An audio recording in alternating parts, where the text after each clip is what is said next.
E eu declaro olhos para ver, ouvidos para ouvir e corações prontos como terra fértil, para receber a semente imutável, poderosa, incorruptível e eterna da palavra de Deus. E essa semente frutificando abundantemente em nós e através de nós alcançando outras vidas. Declaro um despertamento no espírito de cada um de nós. Um amoldamento da nossa vida para com aquilo que o Senhor nos tem chamado a viver. Pai, que nada agora venha impedir a ação do Senhor, trazendo luz ao entendimento de cada um de nós. Todo bloqueio, toda interferência, toda distração seja repreendido agora em nome de Jesus. E cada mente receba a tua palavra sendo renovada para a tua glória, Pai. É que eu peço já te agradecendo. Amém. Amém, queridos. Amém. Glória a Deus. Quando eu olhei esse vídeo, veio tanta coisa para mim a respeito do poder da palavra, a respeito de viver um milagre. Você não acha muito poderoso que você ore de manhã e à noite já esteja acontecendo algo assim tão extraordinário, que na verdade não depende nada de você, depende de uma ação de Deus na natureza? Uma coisa é coisas que dependem de você. Outra coisa são essas situações que somente Deus pode pôr a mão e fazer. Você ora, você crê, mas só Deus pode fazer o florescer. E Ele fez. E quando eu olho para esse vídeo, o que me chama mais atenção não é a manifestação do milagre, brotando flores de forma tão imediata e tão poderosa, mas é aquela família juntas vivenciando aquilo, sobretudo aqueles pais estimulando o filho a uma vida de fé. O que me chama a atenção é que a mãe deu uma lição prática para o filho dela. Ela não só falou de um Deus de fé, ela não só falou de algo que Deus pode fazer, mas ela juntamente com o filho foi vivenciar o poder da fé. O filho estava junto com ela, não sei se você observou ela dizendo: eu peguei óleo e falei para o meu filho, vamos declarar sobre esta árvore. E o filho falou: mãe, você vai jogar óleo, vai ungir a árvore? E ela disse: vou. E aquele menino chorando, vendo o resultado à noite, significa que ele recebeu. Recebeu aquilo que Deus estava tratando especialmente na vida dele. E sabe, eu vi uma família ali, celebrando o poder da fé. E um garoto impactado por esse poder, não só celebrando, mas impactado por esse poder. E eu tenho refletido algumas coisas durante esses últimos dias. E nessas minhas reflexões, eu sou uma pessoa que eu penso muito, sabe? Isso até me maltrata um pouco, porque tem coisas que eu gostaria de não pensar, situações que eu gostaria de não remoer tanto. Mas em partes é ruim e em partes é muito bom, porque me traz clareza, me traz discernimento e firmeza em atitudes que eu preciso tomar.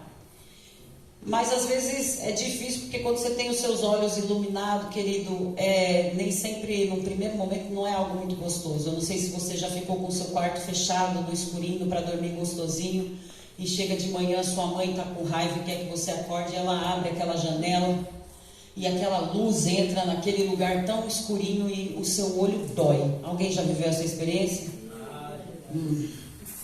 É ruim porque precisa vir aos poucos, né?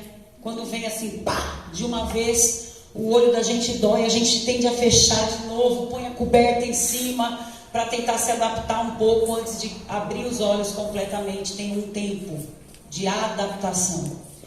E olhar para a palavra de Deus é assim também. Às vezes a gente está fechado num entendimento, fechado num pensamento a respeito de qualquer coisa da vida, e a gente olha para a palavra de Deus, ela vem iluminar o nosso entendimento, e aí a gente fica chocado também. E a gente tenta, não quero ver, tá doendo, mas a hora que a gente se adapta com aquela verdade, ela traz um poder em nós que nos faz ficar de olhos bem abertos, vivendo absolutamente tudo e nos movendo dessa maneira. E eu tenho nessas minhas reflexões percebido que algumas situações se repetem na vida das pessoas de forma que pega de geração em geração. Quando você para conversar com alguém e você vai ver um problema, uma deficiência na vida daquela pessoa, você conversa mais um pouco e você vê que lá atrás alguém da família, das gerações anteriores, viveu algo parecido, viveu algo muito próximo, e parece que é um ciclo que muitas vezes as pessoas não se percebem que vai acontecendo e que não se interrompe e em algum momento da vida se manifesta. E eu tenho, sobretudo, verificado e me impressionado com a dependência emocional das pessoas. Nós temos vivido num tempo de muita dependência emocional. Pessoas criando expectativa em pessoas. Mães criando expectativa em filhos, cônjuges criando expectativa em cônjuges, liderados em líderes, enfim.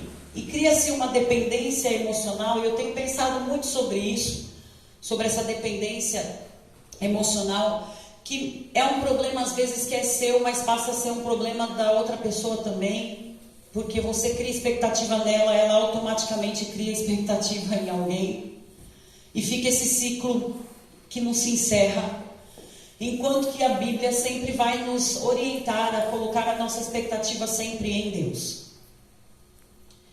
E eu vejo uma geração adoecida, e uma geração um tanto quanto egoísta, porque a minha dependência emocional precisa ser suprida, então pouco me importa se você está gostando ou não que eu dependo de você, o importante é que eu dependo de você e eu vou te amarrar aqui para você fazer o que eu quero, e aí você se torna também um dependente emocional, e isso vai. Até a Ceci ontem compartilhou aqui com os jovens sobre a questão da figura do pai, e ela disse que quando essa figura paterna não é bem estabelecida na vida de alguém, pode causar tanto dano nessa área de dependência emocional, que a pessoa acaba transferindo isso para a área de relacionamento sentimental mesmo, relacionamento íntimo. Então muitas vezes a moça pega um ranço a respeito dessa figura masculina enquanto pai, e acaba se rendendo o apaixonar-se por outra mulher. Por quê? Porque a figura masculina está distorcida no conceito. E isso não é uma coisa que muitas vezes é consciente e eu quero viver isso. É uma coisa que vai acontecendo dentro das pessoas por uma ação de um distúrbio emocional que se torna uma brecha para uma ação do maligno que vem te causando dependência em outras pessoas, e às vezes até do mesmo sexo. E às vezes as pessoas param e perguntam: mas por que eu gosto, dessa pessoa? Às vezes não é do sexo feminino especificamente, mas de uma pessoa que te deu um pouco mais de atenção, um pouco mais de carinho. Também ela compartilhou que pode acontecer com os meninos, deles terem tanta dependência emocional com relação à figura paterna, que acabam se relacionando com outro homem. E assim, de forma impensada, vamos dizer, não programada, transfere essa dependência para alguém que olha e acha que essa pessoa me supre. Mulheres que acabam casando com homens mais velhos e que dão a atenção como se fosse de um pai. E coisas assim, ela foi explanando, ela contou até a experiência pessoal dela, que tinha um certo problema com a figura paterna, e ela tinha dificuldade de se relacionar com Deus quando alguém dizia pai, Deus é pai. Porque ela tinha dificuldade, porque a imagem paterna para ela foi distorcida por uma pessoa que não vivenciou a plenitude ou a verdade desse papel. Então ela tinha dificuldade, porque ela falou assim: Deus é pai, estou lascada. Como que vou viver assim? O pai na terra já não foi legal, agora tem um no céu, lascou tudo. Mas a verdade é que a gente precisa entender que Deus é perfeito e Ele é o melhor. E Ele não é exemplo de nada ruim, mas somente das coisas boas. Então, a gente está vivendo nesse tempo e acaba não pensando no futuro. O que eu quero é o meu problema resolvido. O que eu quero é a minha dependência suprida. E eu não penso que a próxima geração pode estar sendo marcada, pode estar sendo lesada por causa da minha falta de posicionamento e enxergar que eu preciso de Deus, que eu preciso de Jesus agindo na minha vida, que eu preciso do Espírito Santo. Lógico que nós não nascemos para caminhar sozinhos, nós precisamos uns dos outros, mas nós não podemos atrelar a nossa vida tanto a alguém que quando esse alguém nos falta, por qualquer motivo que seja, a nossa vida para. Os planos se interrompem. Essa dependência não provém do Senhor. Essa dependência é uma deturpação maligna para nos paralisar. Amém? Amém. Continuemos então, abra sua Bíblia em 2 Reis, capítulo 20.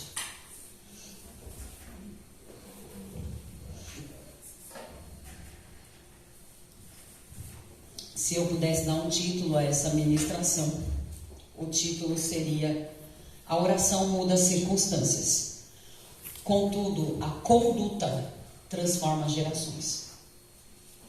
Eu tenho certeza que a oração que aquela mãe fez com aquele menino ao lado, que transformou aquela circunstância da árvore, foi muito poderosa, tanto é que as flores começaram a nascer. Mas a conduta de fé daquela mãe diante daquele filho certamente marcou aquele filho para ele agir da mesma forma em relação à geração posterior a ele. Esse menino sabe que fé funciona. Esse menino sabe que oração tem poder, porque ele viu a mãe vivenciar. Muito mais do que falar, nós precisamos praticar. 2 Reis capítulo 20 tem um texto que me chama a atenção já há muitos anos, e eu já preguei sobre ele, mas quero novamente ministrar. Versículos 1 em diante diz: naquela época, Ezequias adoeceu e esteve à beira da morte. O profeta Isaías, filho de Amós, foi visitá-lo e lhe declarou: põe em ordem a tua casa, porque não te recuperarás, mas vais encontrar a morte. Ao ouvir essas palavras, o rei virou o rosto para a parede e orou ao Senhor: ah, Senhor, ó Eterno, eu te suplico, lembra-te nesse momento de como tenho caminhado contigo em fidelidade, sinceridade e integridade de coração, e de como tenho praticado o que é justo e correto diante de ti. E grande angústia tomou conta de Ezequias e o fez chorar copiosamente.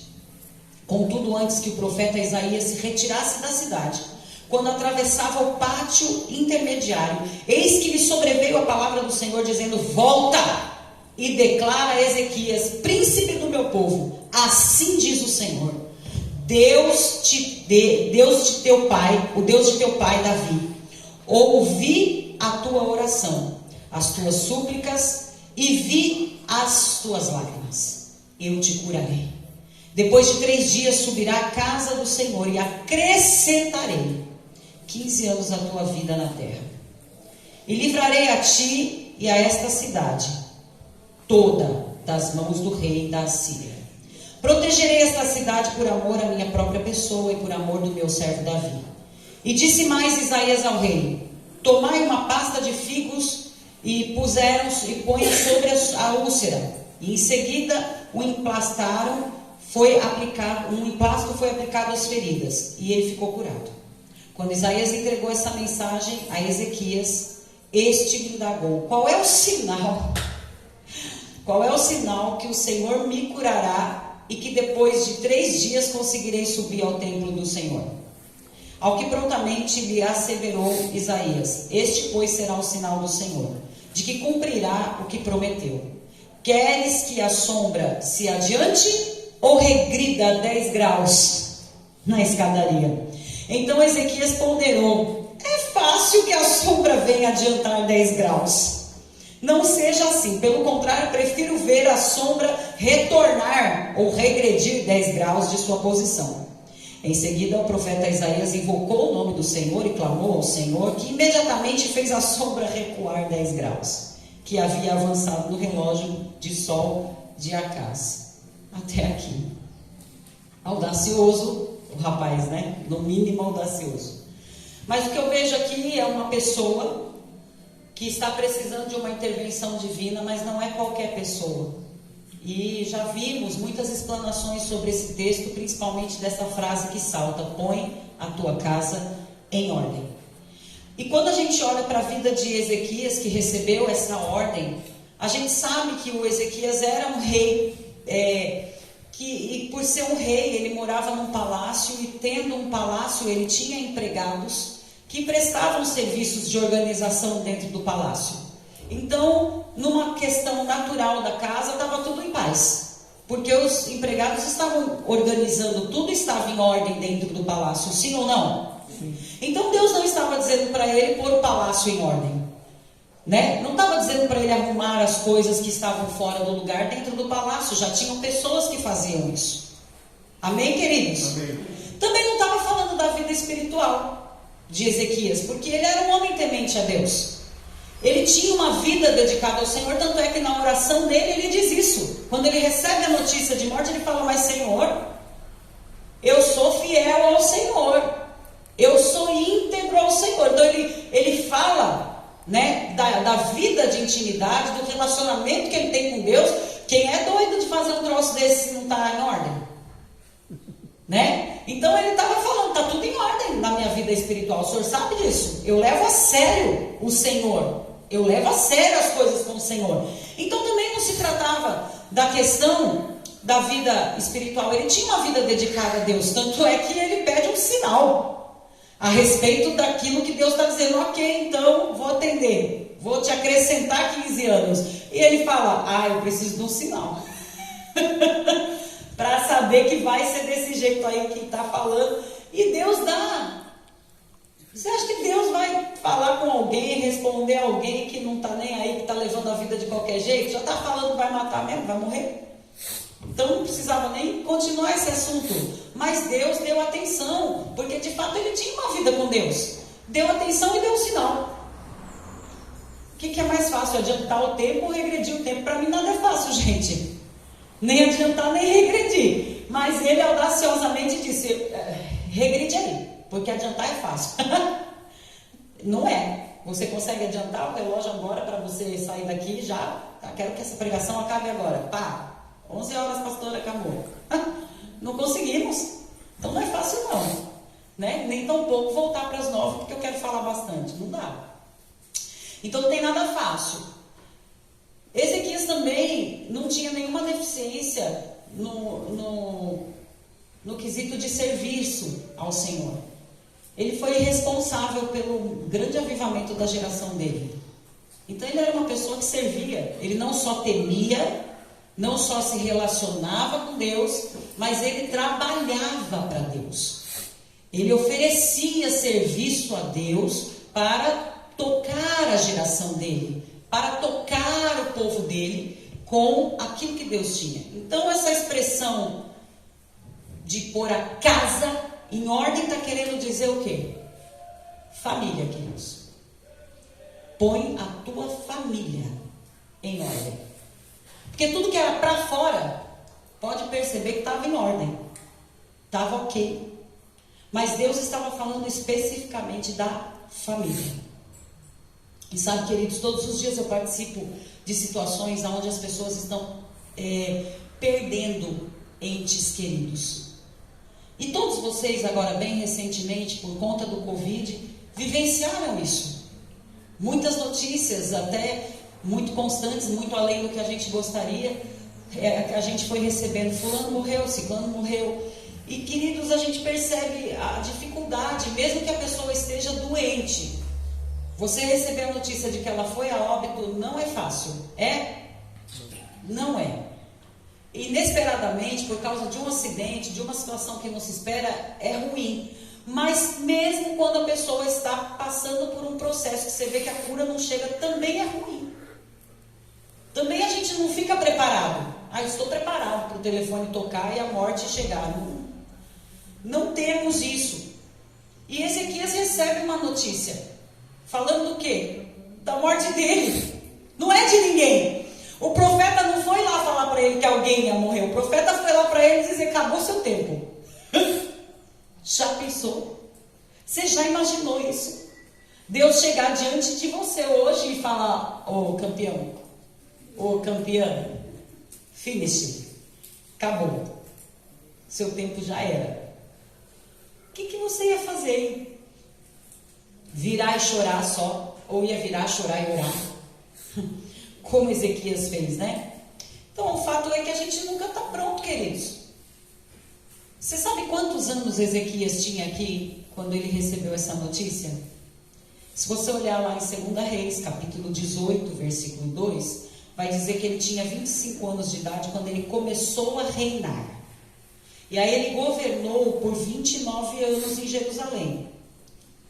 Então, se você pegar que ele viveu 54 anos,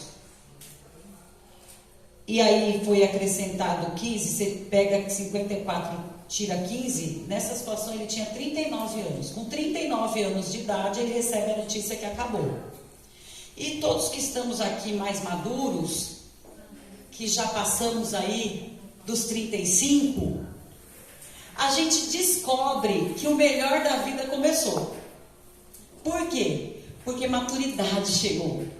E a gente com 35 anos em diante começa a se descobrir de uma forma como a gente nunca se viu antes. Porque a gente não fica mais com aquela encanação do que os outros pensam da gente. É ou não é? Os mais maduros de plantão. A gente não fica mais preocupado com isso, porque a gente já vai seguindo, já sabe quem a gente é, a gente já está maduro, já viveu um monte de coisa na vida, já decepcionou, já se alegrou. Então a gente sabe que daqui para frente agora é viver e não ter a vergonha de ser feliz. Cantar e cantar e cantar. A beleza de ser um eterno aprendiz. Como dizia o poeta. A gente não fica mais muito preocupado, porque a gente já construiu muita coisa. E daqui para frente, meu filho, tudo é lucro. Se você não pensou, né, em comprar uma casa, em resolver sua vida, 40 anos você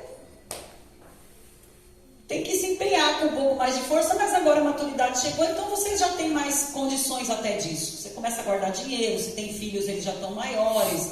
Enfim, via de regra, tá? Lógico que tem as exceções, pessoas que fazem as coisas assim, sem pensar mesmo. Mas eu tô falando via de regra, quando você vai se aproximando dos 40, você vai se aproximando da melhor fase da sua vida. Eu garanto. Eu garanto. Lógico, no momento primeiro assim, você fica meio, nossa, tô velho. Mas depois você olha pra garotada, você fala, tô bem na foto. Porque você vê a sua disposição, você vê o seu empenho, você vê sua vontade de viver, você vê as coisas que você já conquistou, as que você ainda pode conquistar. Aí você fala, essa garotada não é de nada. Olha, se eu pegar uma menina nova aqui da igreja e levar ela para viver um dia comigo, no final do dia tá, olha, a bicha tá acabada. A bicha não aguenta não. Por quê? Porque tem que levantar cedo, arrumar as coisas na casa, levar a criançada para a escola, pega a estrada, vai para o trabalho, atende 1.999.000 pessoas. Aí você sai de lá, vai fazer exercício físico que você quer distrair um pouco. Aí você chega na sua casa, vai ouvir os filhos, como que foi o dia. Quando você vê, meu filho, 1h da manhã você está tentando se desligar para dormir. Para 5h30 você está de pé de novo. Eu vivo ouvindo as pessoas dizendo, nossa, que energia. Mas eu dou graças a Deus porque isso chegou com a maturidade para mim.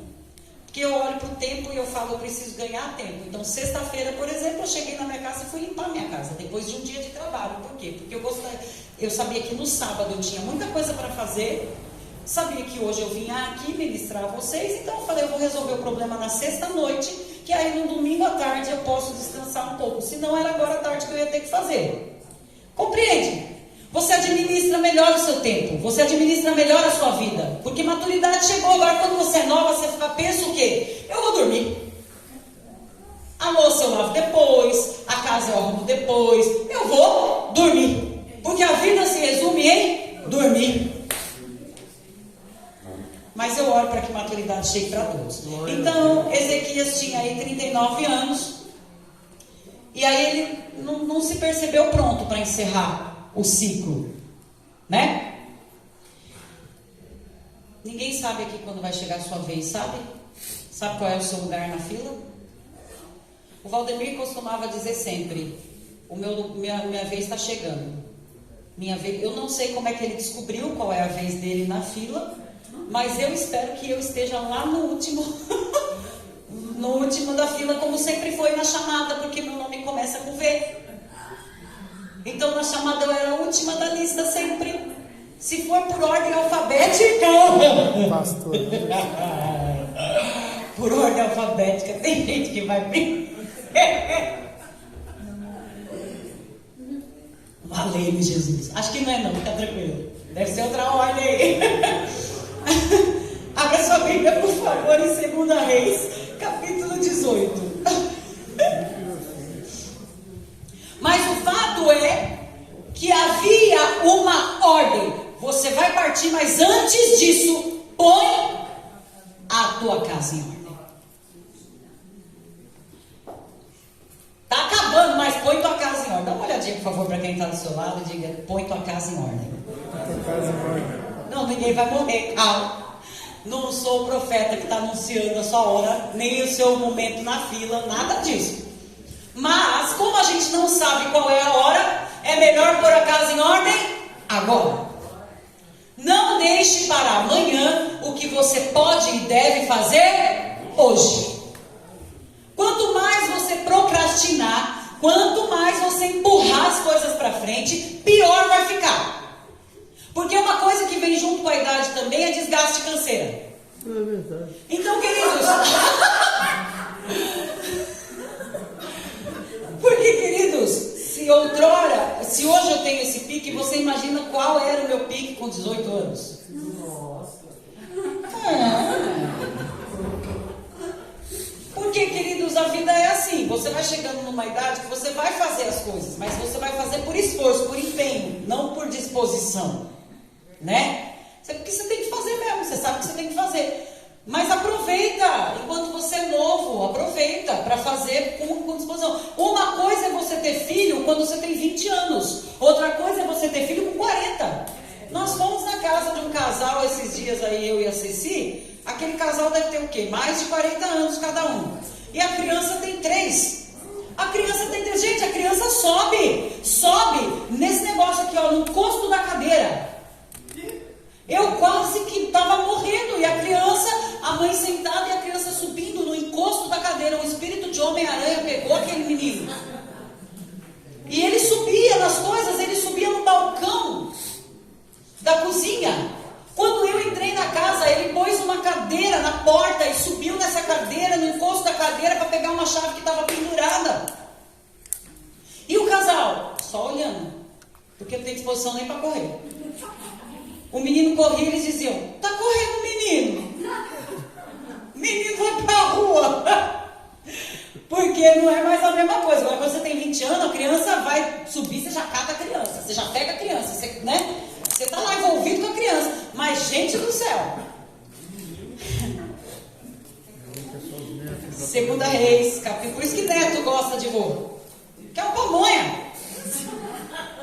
Vô e vó é pamonha. Porque não tem mais disposição para correr, nem para responder nada, nem para nada. Então, os netos fazem o que querem, né? Dos avós. Enquanto que com os pais não vai ser assim, se os pais forem novos, né? 2 Reis, capítulo 18, versículos 5 e 6, diz assim: Ezequias depositou toda a sua confiança em Deus. O Senhor Deus de Israel, no Senhor Deus de Israel, de modo que não houve ninguém semelhante a ele entre todos os reis de Judá, nem antes e nem depois dele. Conservou-se fiel a Deus, sem jamais se afastar dele, e observou os mandamentos que o Senhor prescrevera a Moisés. Que rapaz esse Ezequias! Então, quando ele recebeu a notícia da morte e ele fala com Deus sobre a integridade, mostra, queridos, como realmente ele era fiel. Quando a gente lê agora esse texto que acabamos de ler, nós vemos o quanto ele era fiel ao Senhor. Quando Senaqueribe, o rei da Síria, envia uma carta ameaçando destruir Jerusalém e conquistar a Judá, Ezequias vai com Isaías diante do Senhor e apresenta essa situação. Ó, Senaqueribe está vindo com tudo, só que é o seguinte: ele não está vindo contra nós, ele está vindo contra o Senhor. Porque nós estamos aqui fazendo a sua vontade, nós estamos aqui dedicados ao Senhor. Então quem se levanta contra nós, na verdade, está se levantando contra o Senhor. E aí ele fala: essa afronta é contra o Senhor. E o que acontece? A Bíblia narra que naquela noite veio um anjo. Quanto? Um anjo. Sabe quantos esse anjo abateu? 185 mil soldados. Israel nem lutou. Não precisou nem fazer, só dormiu. Dorme, Israel, que o anjo está vindo resolver o problema. Deus interviu. Eu pergunto para você, Ezequias tinha crédito com Deus ou não? Vou perguntar novamente, Ezequias tinha crédito com Deus ou não? Muito. Você tem esse crédito? Para quando alguém se levanta, sei lá, e orar e falar, Senhor, é o seguinte, eu estou fazendo a obra do Senhor. Eu estou com o meu coração entregue ao Senhor. Eu estou falando somente o que o Senhor me manda falar. E tem gente vindo contra mim. Então é o seguinte, Senhor, essa afronta não é comigo, é com o Senhor. Você deita e dorme e espera que o anjo vai vir, meu filho. Se você tiver um relacionamento real com Deus, o anjo vem para resolver o problema. Ele abateu 185, eu não sei quantos você está precisando aí que Deus abata, no sentido de perseguidores, caluniadores, afrontadores. Mas Deus resolve o problema sem você precisar pôr a mão. O povo de Israel não precisou lutar. Então Ezequias tinha crédito. Eu pergunto, você tem crédito com Deus? Você tem levado a sério a sua vida com Deus? Você tem relacionamento real com Deus? Porque esse homem tinha. Aí ele pede mais dias para Deus. Quando ele recebe uma notícia inesperada. E pede sinal. E Deus responde? Responde, mexendo até com a estrutura do universo, meu filho.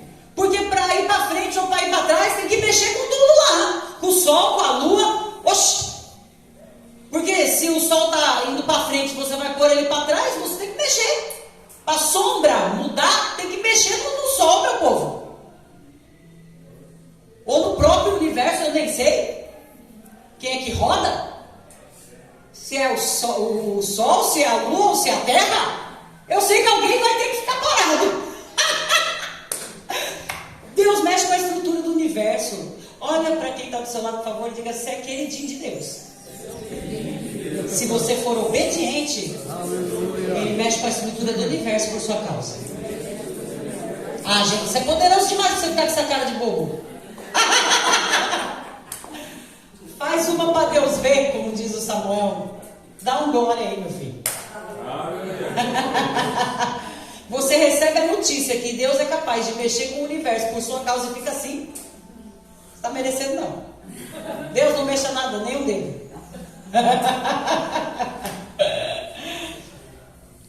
Sabe, queridos, Deus faz mesmo, mas Ele também quer ver a nossa resposta às instruções que Ele nos dá. Amém. Qual era a instrução? Qual era a instrução para Ezequias? Põe a casa em ordem. Vocês estão aqui? Amém. Então vou perguntar novamente. Deus faz, Ele mexe com tudo, mas você precisa corresponder à instrução que Ele dá. Qual é a instrução?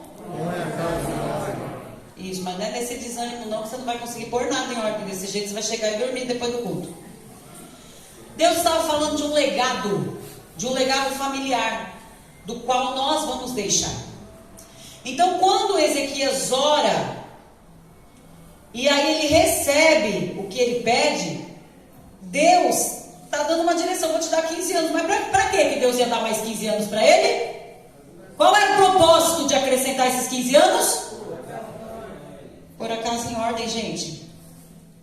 Então você ora, deixa eu dar essa veio direto do trono para o meu coração. Você ora pedindo, esteja pronto, porque você vai receber, mas também esteja pronto para ouvir o que Deus quer de você. Que a gente quer saber do que a gente quer, mas eu quero que você esteja atento ao que Deus quer, porque senão esse relacionamento não vai para frente.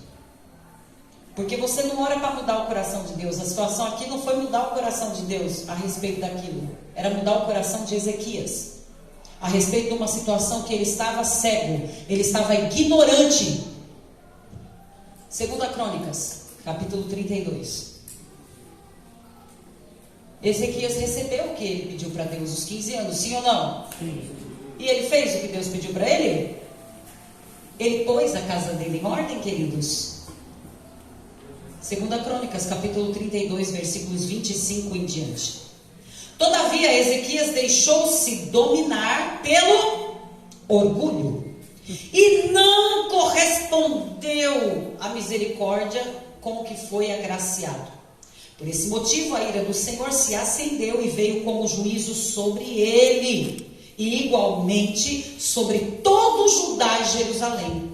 Diante disso, Ezequias se humilhou, reconhecendo sua atitude arrogante, assim como todo o povo de Jerusalém. Por isso a ira do Senhor se aplacou e não veio sobre eles durante o reinado de Ezequias.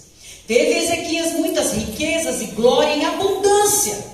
Mandou construir vários depósitos, onde guardou seus tesouros, ouro, prata, pedras preciosas, especiarias, escudos e todo tipo de objeto de grande valor. Também provou-se de armazéns para a colheita do cereal, do vinho, do azeite, e de estrebarias para toda espécie de animais e redis para os rebanhos. Edificou diversas cidades e comprou muitos rebanhos, porquanto Deus lhe concedia muitas riquezas. Foi o rei Ezequias que bloqueou o manancial superior da fonte de Gion e mandou canalizar a água para a parte oeste da cidade de Davi. Ezequias prosperou em toda a obra que se dispôs a realizar. Contudo, quando os embaixadores dos príncipes da Babilônia lhe foram enviados para se informarem do prodígio que se dera naquela nação, Deus o desamparou, a fim de prová-lo e deixar transparecer tudo o que havia no mais profundo do seu coração.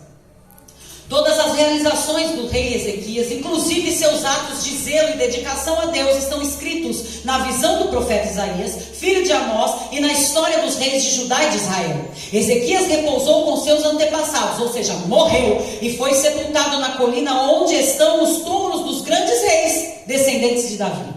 Todo o Judá e o povo de Jerusalém prestaram-lhe as mais expressivas homenagens fúnebres. E o seu filho Manassés passou a sentar-se no seu trono e reinou em seu lugar.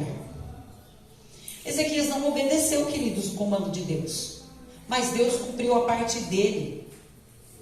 Ele não pôs a casa dele em ordem, mas Deus prosperou. Enquanto ele viveu esses 15 anos, as coisas extraordinárias aqui, como você pode perceber, terrenas, aconteceram.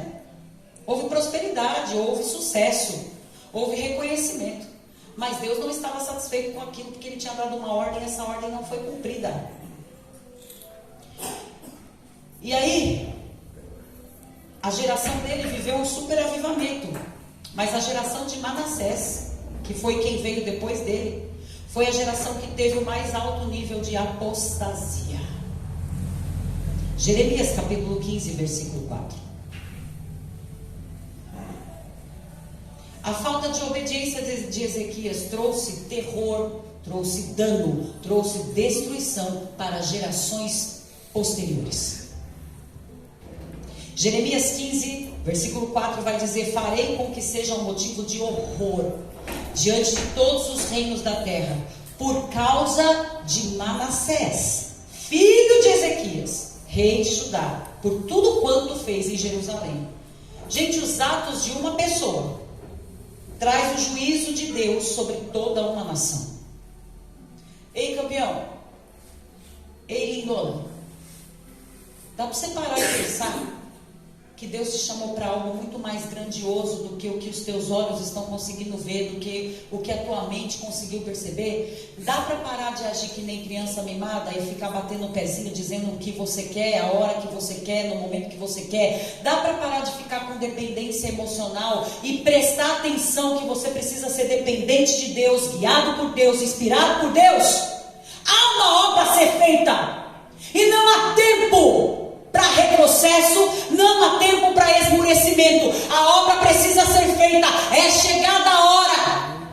Nós recebemos uma mensagem da missionária Juliane dizendo que ainda tem um povo que não viu, nem ouviu, nem se envolveu sobre Jesus.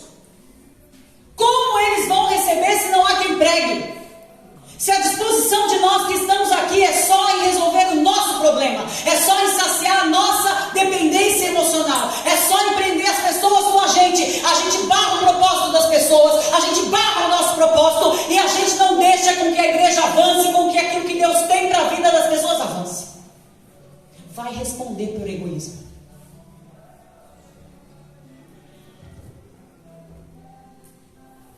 olhando para a história, para todo o enredo, a gente vai ver que da linhagem de Davi, de todos os reis que se sentaram no trono, Manassés foi o pior. Ouvi um pastor até dizer essa expressão, o mais endemoniado que teve para aquela nação. Foi a geração que mais se distanciou de Deus. Sabe com quantos anos Manassés assumiu o trono? 12 anos. E isso mostra que esse filho veio no período dos 15 anos que foram acrescentados para Ezequias. Ele não era um filho que já existia, ele era um filho que veio nesse período, onde ele já tinha uma ordem clara, uma ordem expressa, onde ele já tinha desfrutado de uma grande bênção que foi o acrescentar, o alongar de seus dias. Aí veio um filho que Deus tinha dito para fazer o que, minha gente? Põe a casa em ordem. Aí vem a oportunidade dele fazer isso. Porque se ele errou com o outro, agora ele acerta com esse aqui. Mas o menino senta no trono com 12 e rebenta com tudo que ele tinha feito, o pai tinha feito anteriormente de bom para a nação. O menino arrebenta com tudo. Então a ordem de Deus não foi cumprida mesmo. Ezequias recebeu tanto, conheceu tanto, viveu tanto, mas não fez nada do que tinha que ser feito exatamente. Era uma ordem só, gente. É quase que como lá no Éden. Desfruta de tudo, usufrui de tudo, mas da árvore do conhecimento do bem e do mal, nessa não se alimente dessa não. Pode olhar, pode cheirar, dá vontade de apertar, morder e levar para casa, mas só fica na vontade, não se envolva. Mas não, o que fizeram Adão e Eva, gente? É uma ordem só, gente. Pode perceber, Deus faz tanto, Deus agracia tanto, Ele dá uma ordem só, e a gente não consegue fazer, olha. Estamos precisando regular o negócio. Aí a gente volta lá, no início da ministração. As pessoas estão olhando só para o seu. Ezequias olhou só para o umbigo, porque ele estava preocupado em acrescentar os anos dele. Veio o filho depois, a oportunidade de pôr a casa em ordem, mas ele lembrou disso? Não. Deus te dá responsabilidades, te dá igreja, te dá grupo, te dá isso, te dá aquilo para você organizar, para você fazer o negócio, e você faz o quê? Só olha para o seu umbigo. Só quer saber de você. E as vidas? Pastores aqui de plantão, aproveito para chamar-lhes a atenção a respeito disso. Pastorear não é vir pregar aqui não. Isso é parte do ofício. Pastorear é cuidar de vidas, é dedicar-se ao ouvir, ao aconselhar, ao abraçar, a curar as feridas de vidas. E se você não tem tempo, vai pedir para Deus, porque a sua chamada não foi minha, ela veio do Senhor. Dá seus pulos, eu dou os meus e vocês dão os seus. Somos em 4 pastores hoje aqui, apenas para reflexão. Quais são os pastores que cuidam de vocês, que se envolvem com vocês, que se preocupam com vocês? Só para reflexão. E eles também estão pensando, e eu também estou pensando. E vamos todo mundo pensar. Porque, queridos, nós queremos muito de Deus, acrescenta a igreja. Eu fico em pânico quando as pessoas falam, vai crescer essa igreja. Eu falo, Senhor, não dou conta. Não estou dando conta dos que estão aqui. Se o Senhor acrescentar, o que eu vou fazer? Primeiro desperta todo mundo que está comigo aqui, Senhor, em liderança. Os que são líderes de departamento, desperta, Senhor, para eles entenderem o chamamento deles, o acompanhamento que eles têm que dar para as vidas, para as famílias.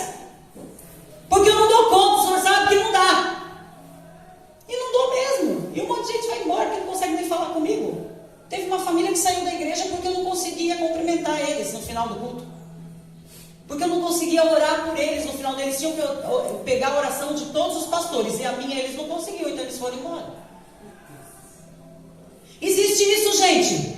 Existe. Talvez você fique indignado porque você entende, você sabe da correria e tudo bem. Mas existem pessoas assim. E o pastoreio consiste em eu entender todas essas. E eu fazer alguma coisa. Nem que seja pedir perdão por não estar conseguindo. Mas eu preciso fazer alguma coisa. Então, O plano de Deus, ele é sempre multigeracional, ele não está ligado, focado em você. Quando Deus olha para você, ele vê toda uma geração que vem depois de você.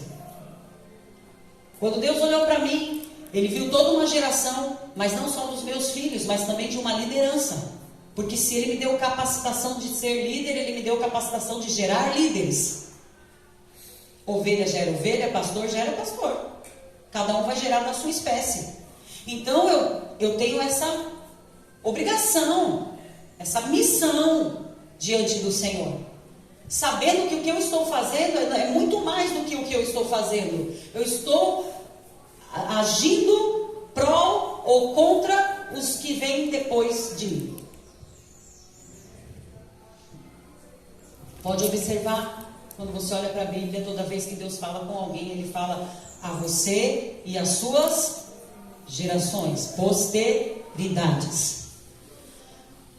E eu pergunto a você que está aqui hoje, ao que seus filhos darão continuidade? A uma vida de frustrações, de reclamações, de lamuriações, de dependência emocional? Ou a uma vida de coragem, de luta, de ousadia, de comprometimento com o Senhor? Qual é o legado que nós estamos deixando para os nossos filhos? Qual é o legado que eu estou deixando para as pessoas que virão posterior a mim aqui nessa igreja? Porque eu não sei se você sabe, eu não sou eterna. Aqui, para esse tempo, e graças a Deus por isso. Eu sou eterna, mas para um outro nível. Aqui tem tempo limitado, tem prazo de validade.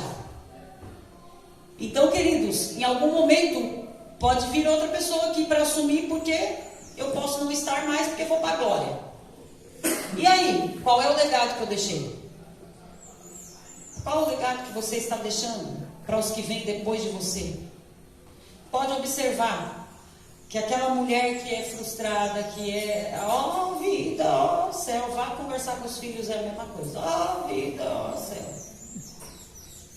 Agora aquela mulher de guerra, de luta, que carregou a lata d'água na cabeça, que veio no pau de arara da Bahia para São Paulo, o que gera?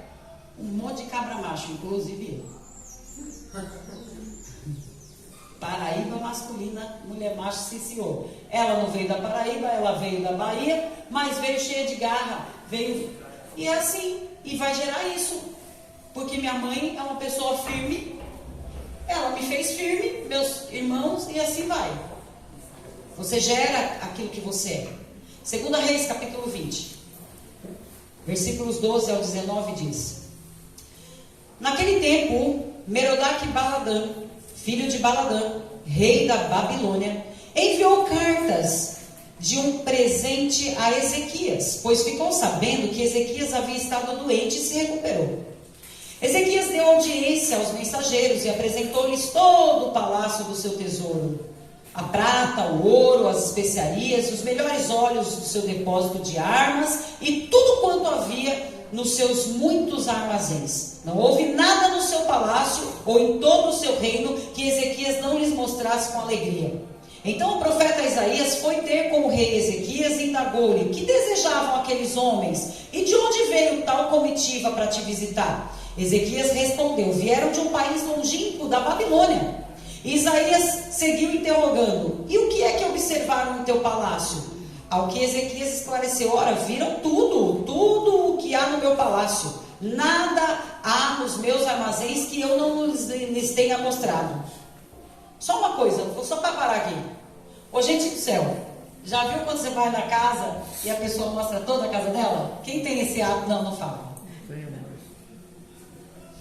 A minha mãe, durante um tempo, ela falava que podia fazer isso, depois ela disse que isso era coisa de pobre. Mostrar a casa toda. Isso é coisa de pobre, minha filha. Não se mostra a casa toda. E a gente acaba, mesmo com o passar dos anos, não querendo fazer isso, né? Porque nem todo mundo olha com aquele olhar de alegria para as suas conquistas. E às vezes você está tão feliz, né? Porque era o caso aqui. Ezequias estava tão feliz porque estava tudo tão bonito, tudo tão bem armazenado, tudo tão próspero, que ele queria mostrar. E ele mostrou. Né? Então só um parênteses, cuidado, meu filho, com quem você põe dentro da sua casa para mostrar. Nem sempre as pessoas vão celebrar junto com você. Às vezes elas vão rir, mas depois, mas por que não? Nossa, gente, o Djalma, uma casa dessa, não pode. Então vamos lá, versículo 16. Então Isaías declarou a Ezequias: ouve, portanto, o que diz a palavra do Senhor. Dias virão em que será levado para a Babilônia tudo quanto existe em teu palácio, todos os tesouros que teus antepassados acumularam até hoje, nada ficará aqui. Assim diz o Senhor: dentre os filhos que te nasceram, os que tu mesmo gerares, tomarão alguns para serem eunucos no palácio do rei da Babilônia. Sabe o que é o eunuco, gente? É um escravo que fica impotente. Eles faz um negócio lá para o cara ficar impotente e ficar dentro do palácio do outro rei, servindo lá como um escravo, mas que não vai dar nenhuma dor de cabeça para o rei. Porque ele pode olhar, ele pode estar com vontade de morder, levar para casa, mas não vai poder fazer nada porque está impotente. Certo? Está comigo? E é isso aqui que Isaías está dizendo, ó. Vai acontecer isso. Vocês vão ficar pobres de marredeci, porque a Babilônia vai levar tudo embora para eles. Vai pegar um dos seus filhos, transformar em escravo, impotente, né? E aí ele fala isso. Olha a reação de Ezequias, gente. Se alguém chegasse e falasse isso para você, ó, tudo que você conquistou, seus pais conquistaram, você acrescentou mais um pouco, já era. A Babilônia vai arrancar tudo daqui a um tempo, só espera. A Babilônia vai tirar tudo de você. E tem mais, hein? Seus filhos, um deles vai ser colocado como escravo e vão, ó, torná-lo impotente. Não vai gerar. Não, ó, um filho seu não vai conseguir esticar a sua geração. Ô, gente, isso é gravíssimo para aquele povo. Eles honram muito essa coisa de propagar, perpetuar a geração. Talvez na nossa cultura não tenha muito isso. Que a gente tem o controle de família, né? Então, a gente não quer muito filho. Mas lá não, eles querem quanto mais filho, melhor, porque mais propagação daquela família, daquela linhagem, daquele povo. Muito bem, está dizendo aqui uma coisa. Você acha que é uma boa notícia? Quem acha que é uma boa notícia que Ezequias está recebendo da parte de Isaías aqui? Péssima notícia, você não acha? Sim. Mas olha como ele reage. Que se cumpra a boa vontade do Senhor que você está me anunciando. Porquanto o rei compreendeu que viveria em paz em seu reino e não veria castigo no futuro. Gente, na minha linguagem atualizada de hoje, ele está dizendo assim: o importante é que eu estou bem, e durante o meu momento aqui vai tudo bem, eu vou viver em paz, e o futuro que se lasque. O que vão viver eu estou aqui para ver. O importante é que eu estou legal, é que eu estou em paz e eu estou na prosperidade e eu estou bem. Quando eu morrer, eu não quero nem saber. Quando eu morrer, está morrido, e eles que vivam, que tiver que ver. Ele considera uma boa notícia, gente. Você consegue ver uma pessoa cega no egoísmo, cega no entendimento daquilo que Deus chamou ele para fazer. Arruma, põe em ordem a tua casa, e o cara só fez pôr em ordem a própria vida. Ele só fez fazer coisas por ele mesmo. Ele só se enriqueceu, ele só se envaideceu, só ele. E Deus está dizendo: olha para a tua família, olha para os teus filhos. O cara não está nem aí, vem uma má notícia sobre o que vai acontecer com os filhos dele, e ele diz: que boa notícia.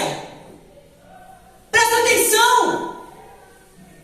Você está amarrado em situações, em circunstâncias, em dependências que está prejudicando os teus filhos. Eu vou dar um exemplo, e eu espero que você seja capaz de entender. A minha mãe tinha uma dependência emocional com relação ao meu pai absurda, aonde ela viveu situações e circunstâncias que eu acredito que hoje nem por um sonho ela viveria, mas nem o primeiro momento que ela viveu. E isso foi desde que ela se casou com meu pai. No primeiro ano de casamento, as decepções já começaram. Veio o primeiro filho e as decepções vieram junto. Era era traição, era xingamento, era toda sorte de violência. Então era violência física, era violência psicológica, tudo que hoje existe lei para barrar e que antes era frescura. Você tem que ser submissa. Pegou essa manga que chupe até o fim, não importa se a pessoa está morrendo. E a minha mãe ouvia muitas religiosas, muitas pessoas dizendo que ela tinha que ficar naquela situação, ela não podia sair daquilo, ela não morreu por misericórdia de Deus. Tenho certeza disso, porque quando ela começa a contar as coisas, eu falo, meu Deus, como sobreviveu? E como que não é tão frescurenta, né? Porque tem gente que vive isso aqui, é uma frescura. Não, minha mãe apanhou, foi humilhada, viveu diversas situações e eu vejo uma mulher maravilhosa, vaidosa, poderosa. Deu a volta por cima.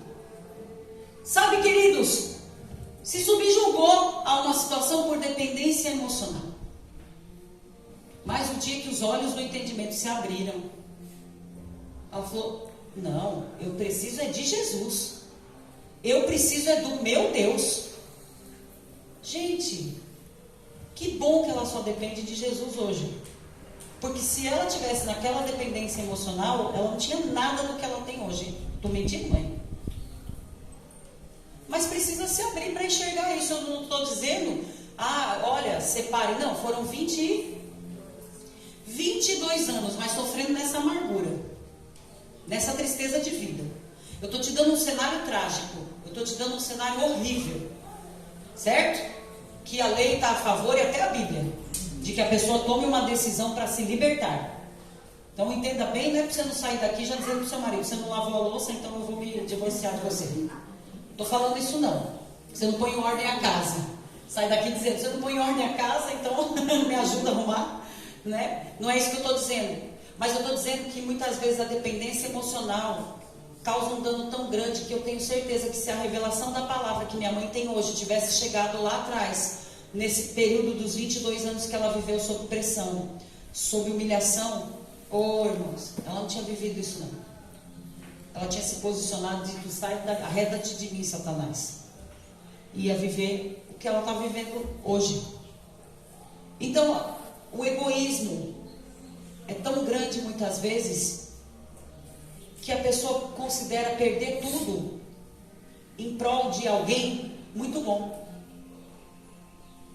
Eu me lembro que com 9 anos eu disse para minha mãe, pelo amor de Deus, separa dele.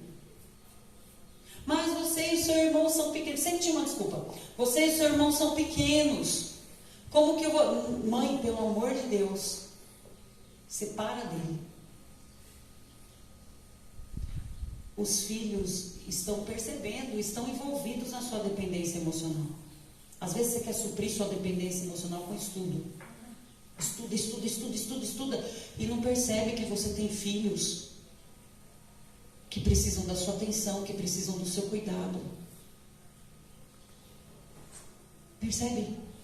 Você fica aí maquiando coisas que precisam ser tratadas, senão você vai gerar pessoas que não estão tratadas. Não, eu estou bem, eu tô ótima, eu estou cheia de compromisso na minha agenda, eu estou maravilhosa. E os seus filhos? Eles que vivam a vida deles, né? Eu estou ensinando, eu estou falando, você não está preocupado com o que vai ser deles. Sabe? Como que pode considerar isso bom? A perda de tudo, a situação de colocar um filho como escravo, interromper o progresso de uma família, de um nome, de uma geração. Nós estamos vendo um homem aqui, queridos, que era um homem da fé. Um homem com um caráter comprometido com Deus. Um homem que Deus usou para avivamento. Nós não estamos vendo um descrente. Nós estamos vendo a vida de um homem que tinha comprometimento, que tinha envolvimento, que servia. Mas ele não estava nem aí para a próxima geração. Eu pergunto, você está aí? Jovens, as crianças da igreja estão de olho em vocês. Não dá para vocês andarem de qualquer jeito. Porque elas estão de olho em vocês, na postura de vocês, na conduta de vocês. Então eles estão vendo, se eles podem tocar sendo assim, eu também posso. Nós somos exemplo o tempo todo para as próximas gerações. Eu estou chamando a atenção de famílias, especificamente falando, mas você não pode se esquecer que você está num mundo onde você está sendo observado, no seu local de trabalho, na sua escola, na sua igreja, onde você está inserido, você está sendo observado. Cuidado com o recado que você está deixando para a próxima geração. Qual é o legado que você está construindo? Se você só se preocupa com você, se a questão é só você, ei, bem-vindo ao mundo, existem outras pessoas, você precisa parar de ficar gemendo e chorando, e você precisa começar a caminhar. Gênesis capítulo 18, versículo 19 vai dizer: porquanto eu o escolhi, para que instrua seus filhos e todos os seus descendentes, acerca de conservarem-se no caminho do Senhor, praticando o que é justo e direito, a fim de que o Senhor faça vir sobre Abraão tudo quanto lhe prometeu. Existia uma promessa de Deus sobre Abraão, que ia atingir a toda a família, a toda a geração vindoura, mas existia uma instrução aqui: conserva todo mundo no caminho, faz com que todos pratiquem a justiça, o que é direito, o que é correto, viu, Abraão? Eu vou fazer a promessa se cumprir, mas existe aqui um quesito que é sua responsabilidade. Então Deus faz a promessa para Abraão, instrui ele sobre como proceder para a próxima geração. Por quê? Porque Deus quer que propague o que ele está fazendo. E como que isso é possível? A sua casa precisa ser um altar de adoração, gente. Como é que a gente faz isso acontecer? Na família, fazendo da sua casa um altar de adoração. É lá que os teus filhos veem a sua aliança com Deus.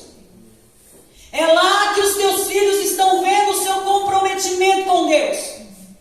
Não é aqui, queridos, aqui vocês estão vendo o que a gente está apresentando, mas é na minha casa que os meus filhos vão ver se eu oro, se eu tenho um relacionamento com Deus, se eu levanto um altar de adoração para Deus. É lá que os meus filhos vêm.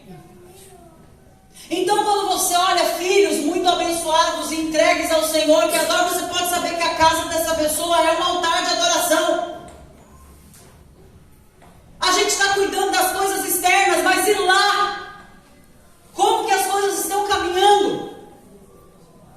Como está a sua aliança com Deus aos olhos dos teus filhos? Você manda seus filhos orar, mas você não ora. Você manda seus filhos terem uma postura da qual você mesmo não tem. Vamos lembrar, ensina o teu filho no caminho.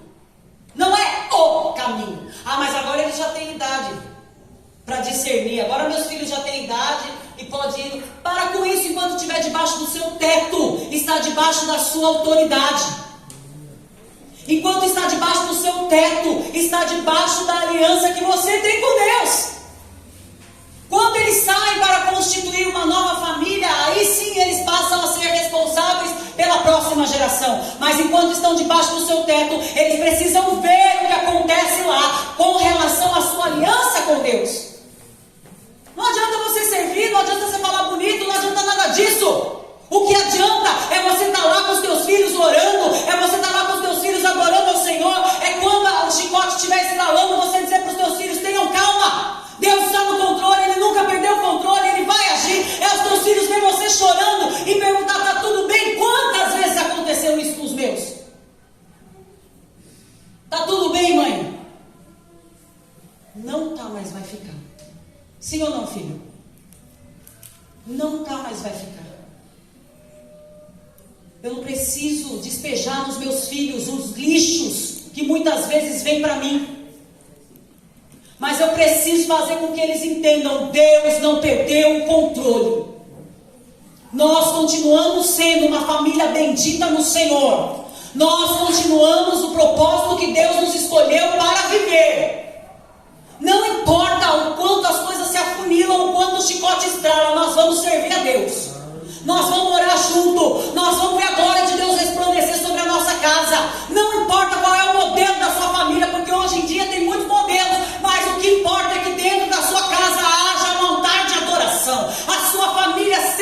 uma família de adoradores, de comprometidos com o Senhor. Os pais, quero falar com os homens, são responsáveis por marcar os seus filhos com a mesma aliança que vocês foram marcados em Deus. E na ausência deles, a gente faz esse papel. Marque os seus filhos com a aliança que você tem com Deus. E se você não tem aliança, resolva esse problema já. Entregue-se a Jesus. Renda-se ao amor de Deus. Faça uma aliança com o soberano. E você vai ver você e toda a sua casa certamente servindo ao Senhor. Isso não vai impedir que circunstâncias ruins cheguem. Isso não impediu que a notícia de morte chegasse para Ezequias. Mas tudo precisa tratar. O cara tinha um problema de orgulho, de egoísmo absurdo aqui. E quantos nós conhecemos assim? Quantas pessoas nós conhecemos assim? Que pouco importa se o seu filho está gemendo e chorando com a sua situação. O que importa é que eu amo aqui, ó. Já pensou minha mãe? Não, eu amo seu pai. E os filhos vendo o chicote estralando. Um homem batendo, um homem traindo, um homem... E ela, mas eu amo seu pai. Pelo amor de Deus, gente. Está acabando com toda a construção boa que poderia existir. O que vai ser das próximas gerações? Meus irmãos batendo na mulher, por quê? Porque está vendo isso ali. É normal, não é comum, ela gosta. Percebe? É eu não querendo nem chegar perto, né? De um ser desse. Percebe por que a nossa geração está desse jeito? Porque esse egoísmo começou lá atrás. Porque as igrejas começaram a pregar você. E esqueceu que precisa se preocupar com o legado. Precisa se preocupar com posteridade. Precisa se preocupar com gerações vindouras. Porque toda vez que Deus falava sobre a bênção dele sobre alguém, ele estendia isso às próximas gerações. 2 Reis capítulo 21. Versículos 1 ao 9 diz: Tinha Manassés 12 anos de idade quando iniciou seu reinado, e governou 55 anos em Jerusalém. Gente do céu, 55 anos em Jerusalém gemendo. Sua mãe chamava-se Refetzibá. Fez Manassés o que era mal perante ao Senhor, seguindo a prática abominável das nações pagãs que o Senhor havia expulsado da presença do povo de Israel, pois voltou a edificar os altares das colinas que seu pai Ezequias tinha posto abaixo. E mais, Manassés ergueu altares ao Deus Baal, mandou construir um poste ídolo, como o que Acabe, rei de Israel, tinha feito, e adorou todo o exército do céu e lhes prestou culto. Levantou altares na casa do Senhor, do qual o próprio Senhor havia declarado: em Jerusalém estabelecerei o meu nome. Da mesma forma edificou altares em homenagem ao culto de astros e a todo o exército dos céus nos dois pátios do templo do Senhor, e queimou seu próprio filho como holocausto e sacrifício às divindades que cultuava. Praticou adivinhações pelas nuvens, dedicou-se à feitiçaria e recorreu a médiuns e a todos aqueles que dizia consultar espíritos. Assim fez tudo quanto Deus reprova, e por isso provocou a ira do Senhor. Manassés ainda tomou o poste sagrado que havia feito e colocou na casa do Senhor, sobre o qual o Senhor havia dito expressamente a Davi e ao seu filho Salomão: neste templo e em Jerusalém, que escolhi dentre todas as tribos de Israel, estabelecerei o meu nome para sempre. Não permitirei mais que os pés dos filhos de Israel continuem sem rumo nessa terra que entreguei aos seus pais, contanto que tenham cuidado de viver e observar tudo o que lhes ordenei, e de acordo com toda a Torá, a lei que meu servo Moisés lhes ordenou. Entretanto, o povo não deu ouvidos à palavra, e se deixaram ser seduzidos por Manassés ao erro e ao pecado, de tal modo que fizeram muito pior do que as nações pagãs que o Senhor havia exterminado diante dos olhos dos israelitas. Veja, o egoísmo de Ezequias, gente, trouxe grande ruína. Tudo o que sacrificar a sua família gera maldição e não bênção. Então, se você quer fazer alguma coisa de relevância, seja exemplo para os teus filhos. Exemplo para os teus filhos, querido, de um adorador. de alguém comprometido realmente com Deus. Não estou falando de sentar para brincar de carrinho, de game ou essas coisas. Eu estou falando de você ensinar os seus filhos realmente no caminho, a amar a Deus acima de todas as coisas, a buscar em Deus resposta para a vida, a agirem sempre pautados por uma orientação de Deus, não pelos impulsos das emoções. As coisas desse mundo vão se apresentar o tempo todo. Você tem certeza que os teus filhos já estão blindados o suficiente para dizer não, para resistir? É muito maior. Olha o coração de Manassés. Ele desvirtuou completamente. Se você tivesse a oportunidade de ir a Cracolândia algum dia e sentasse para conversar, você encontraria ali muitos filhos de pastores. Se você entrar num prostíbulo e conversar com aquelas mulheres, você vai encontrar ex-mulheres de pastores. Você vai encontrar filhas de pastores. Por quê? Porque não houve altar em casa. Porque não houve a preocupação com os de casa. Eu preciso trabalhar. Eu preciso dar casa para os meus filhos. Eu preciso dar carro para os meus filhos. Eu preciso dar boa vida para os meus filhos. Você precisa dar noção para os teus filhos de uma vida de fé. Você precisa dar para os teus filhos fundamento na fé. Você precisa mostrar para os teus filhos que é possível ser feliz quando você pergunta para Deus antes de agir e segue as instruções. Põe a tua casa em ordem. Porque sabe, queridos, o lucro ou prejuízo que nós vamos adquirir no decorrer da vida não está relacionado aos bens que nós adquirimos, e sim a continuidade da nossa fé, a continuidade do propósito de Deus conosco e com os nossos. Levar nossos filhos a Cristo é a maior missão da nossa vida. Não tem nada mais importante do que isso. Agora, nenhuma igreja serve. Você chega na sua casa, só reclama dos pastores e dos líderes e da programação da igreja. Você reclama do horário que o culto começa, você reclama do horário que o culto termina, você reclama da forma como as coisas são conduzidas, você reclama de tudo. O que você está plantando no coração dos teus filhos? Amor pela igreja? Comprometimento? Quando o dinheiro não chega para pagar a conta, você diz: ai, mas Deus não está vendo. Olha que situação. As coisas não acontecem para mim. Eu falo lá de fé, mas na verdade para mim não resolve nada. O que você está plantando no coração dos teus filhos? Percebe que o problema é maior. Por que essa geração está desse jeito? Porque nós vemos uma geração corrompida. Porque lá atrás não houve essa revelação ou comprometimento com essa revelação. Então, queridos, eu quero terminar dizendo que eu já ouvi os meus irmãos declararem muitas vezes a respeito do meu pai. O pai não presta, mas uma coisa de bom ele fez por mim. Ele me levou a Cristo. Fez muita coisa errada, mas a melhor coisa que ele fez para a vida dos meus irmãos não foram os passeios que ele promoveu, não foram os jantares, mas foi ter levado eles a Cristo. Eu me lembro que quando os meus filhos nasceram, uma preocupação minha e do Valdemir é que eles recebessem a Cristo com a gente. A gente dizia, a gente já discipulou um monte de gente, falou de Jesus para um monte de gente, mas os nossos filhos eu quero ver levantar a mão recebendo a Jesus com a gente.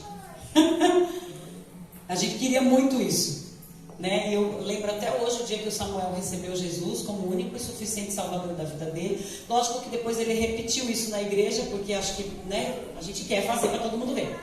Mas ele fez isso só comigo e o pai dele na sala de casa. A Sâmia também fez isso só comigo e o pai na sala de casa. Depois eles repetiram publicamente, mas eu tenho convicção. Eu e o pastor Val fizemos um excelente trabalho. Nós não só levamos muitas pessoas a Cristo, mas nós levamos a nossa casa a Cristo. Independente, queridos, de quem você é, de como você vive, você tem uma missão. E eu então também expresso a minha gratidão. Porque a minha mãe não é perfeita, meu pai não é perfeito, e muitas dependências emocionais foram estabelecidas na minha vida, mas eu conheci Jesus, conheci a palavra, isso tem me libertado. Mas eu tenho gratidão porque eles me apresentaram a melhor coisa que eu podia ter na minha vida, que é Jesus. Jesus é tudo o que eu precisava e foi tudo o que eles me apresentaram. Então não adianta nada você dizer para os teus filhos: ore, se você não orar junto com os teus filhos. Não adianta nada você dizer para os teus filhos: confie em Deus, se você mesmo não demonstrar o quanto você confia nesse Deus. Quero terminar dizendo que Josué, que liderou o povo, antes de liderar o povo, ele andou com Moisés. Ele estava lado a lado ali com Moisés, observando tudo conforme Moisés vivia, conforme Moisés fazia. E sabe que quando Moisés morreu e Josué passou a ser o líder do povo, ele dizia assim: façamos assim conforme Moisés fazia. Ele apontava para aquele que mostrou para ele a aliança com Deus. Ele apontava para aquele que foi um exemplo. Qual legado você está deixando? Põe a tua casa em ordem. Aos filhos que estão aqui presentes e não têm os seus pais diante do Senhor, põe a tua casa em ordem. Se você está aqui ouvindo essa palavra, você pode alcançar alguém da sua família. Você se preocupa com tantas coisas. Vamos deixar o egoísmo de lado, gente. Deus supre as nossas necessidades. Deus abre portas para nós que nós nem imaginamos que poderiam se abrir. Com diploma, sem diploma. Deus é Deus. Você precisa ter um olhar mais carinhoso, com maior compaixão por aqueles que Deus confiou a você, os que estão debaixo do seu teto. É lá que a tua aliança se manifesta. Vamos nos colocar em pé. E você que está com integrantes da sua família aqui, una-se aos integrantes de sua família nesse momento, por favor. Se você